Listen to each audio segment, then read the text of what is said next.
Bismillahirrahmanirrahim. Assalamualaikum warahmatullahi wabarakatuh. Waalaikumsalam warahmatullahi wabarakatuh.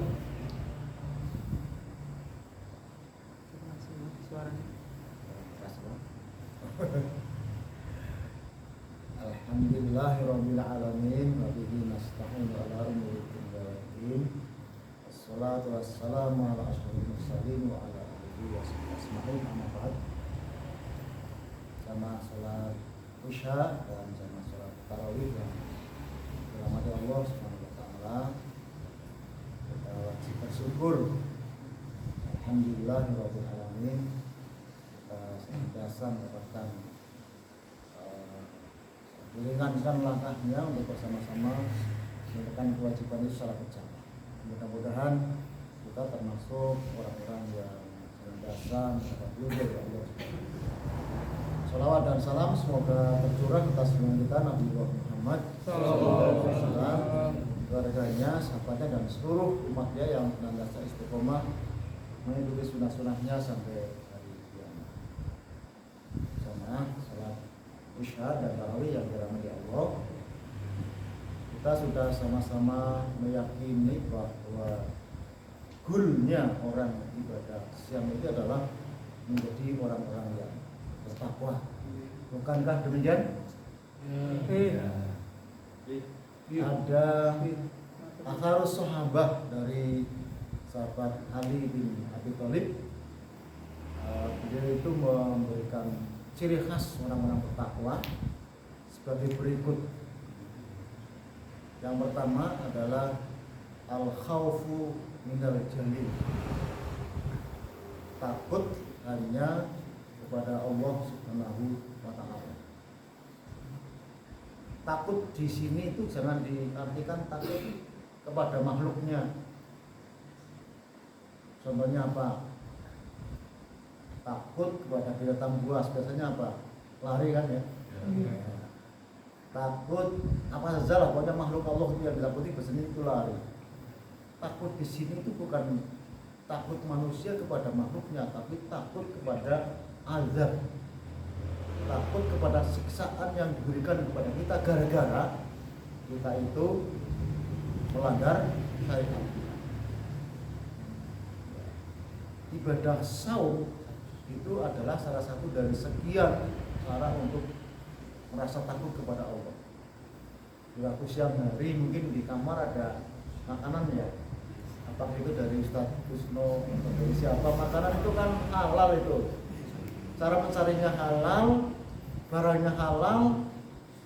Kalau waktu umum tidak ada Ustadz Kusno dan yang lainnya harus minum saja, makan saja, itu saja. Nah, itu berarti takutnya itu takut kepada manusia, itu bukan takut kepada Allah.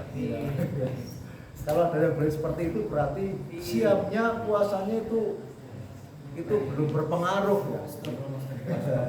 Siap itu adalah diantaranya untuk ya, merasa takut hanya kepada Allah, bukan kepada siapapun.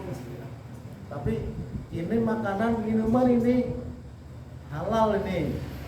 Saya kira ini halal ini dari pondok, misalkan ini halal wujudnya. Kemudian wujudnya pun halal. Tetapi kalau tapi tidak berani ya. Enggak berani dong, berani puasa, misalnya diberi minum enggak berani. Nah, kalau tidak berani berarti rasa takut kepada Allah sudah muncul. Berarti unsur takwa di dalamnya sudah ada. Yang kedua, al-amalu bit tanzil. Ini asal sahabat ya, sahabat Ali yang berkata, mengamalkan apa yang tertuang di dalam Quran. Anda termasuk para penghafal Al-Quran. Sebenarnya sudah cukup jelas. Alangkah baiknya nanti setelah khatam, setelah sudah berapa? Misalnya 30 juz meningkat.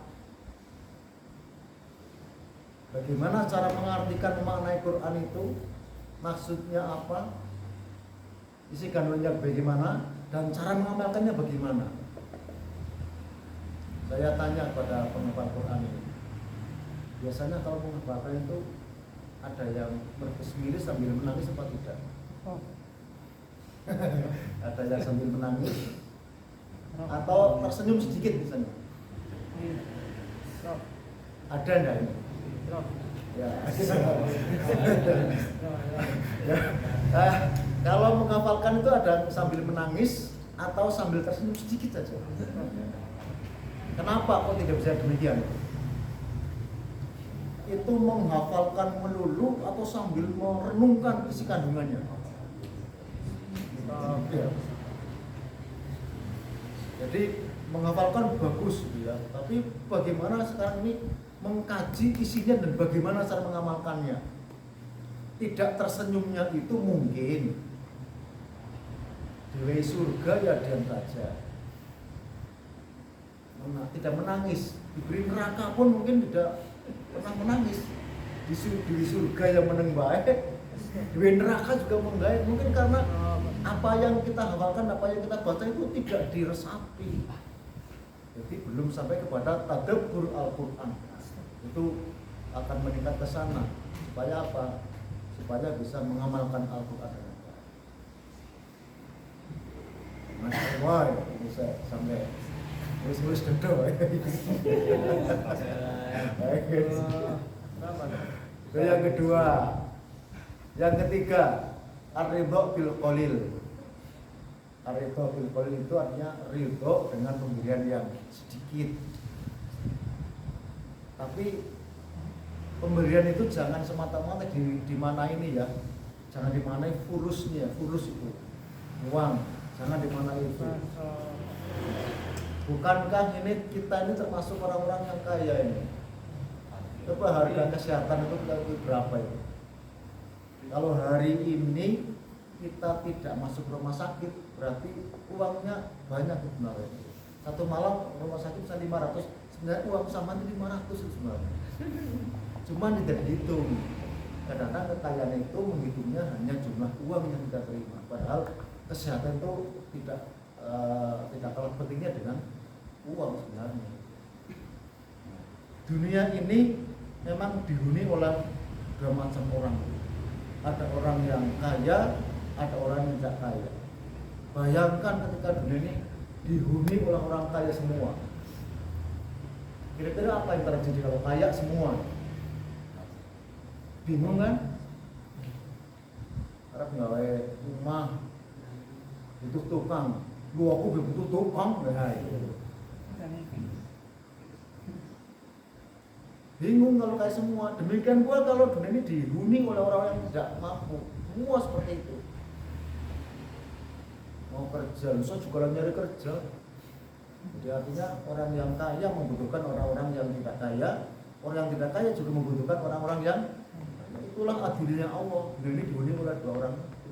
Nah, ketika kita di posisi orang-orang yang secara ekonomi itu berbeda dengan yang punya, itu ridho dengan pemberian yang sedikit. Itu ciri khas orang-orang yang bertakwa. Nah, ini yang keempat ini yang penting juga ini. Al-istidad liyaumir rahil. Bersiap siaga menghadapi kematian. Bersiap siaga menghadapi kematian. Namanya kematian itu bukan persoalannya wis tua, belum tentu itu orang tua mati lebih awal. Anak-anak boleh mati, remaja boleh mati, orang tua boleh mati, boleh. Ini jangan mengandalkan kau wis tua mati, belum tentu. Orang sehat boleh mati, orang sakit boleh mati. Sekarang banyak itu orang sehat meninggal. Guru saya itu di Karangnanas bulan Oktober yang lalu, malam Kamis awal Oktober malam Kamis sorenya itu masih rapat, maghrib isya masih menjadi imam sholat. Menjelang itu jam 3-an itu karena mau siang sunnah, sholat malam dulu, tahajud dulu, kemudian menjelang subuh ya, kurang setengah jam itu ya kok lama sekali sholatnya ya. Setelah dipiliki ke tempat sholatnya dia sedang sujud. tapi tidak mau dibangunkan. Jadi dia itu meninggal dalam posisi sujud. Kita itu meninggalnya dalam posisi apa kira-kira? Tidak tahu. Dalam usia berapa juga tidak tahu. Di mana meninggalnya juga tidak tahu. Siang malam juga tidak tahu. Untungnya tidak tahu jika itu diberitahu bulan depan sampai mati ya. Kira-kira apa yang terjadi? Jadi mari kita berupaya bagaimana agar dalam diri kita itu tertanam bahwa kita itu setiap saat bisa mati. Bersiap siaga menghadapi kematian.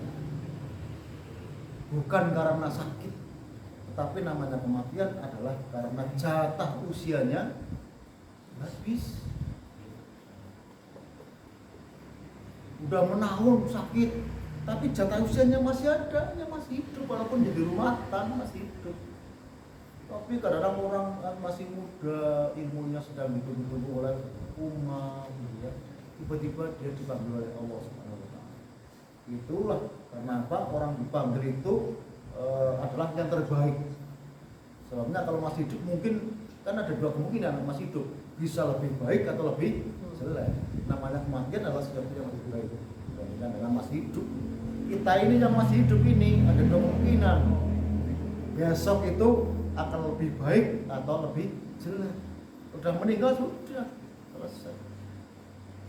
Di masalahnya saya sampaikan kematian itu setiap saat akan mendatangi kita semuanya. Siap-siagalah menghadapi kematian. Kapan saja kita dipanggil, mudah-mudahan kita dalam melaksanakan kebaikan sehingga meninggalnya dalam keadaan husnul khotimah. Amin ya rabbal alamin.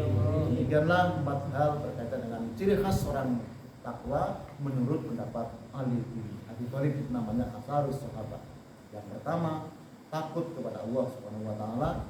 Yang kedua, mengamalkan Al-Quran.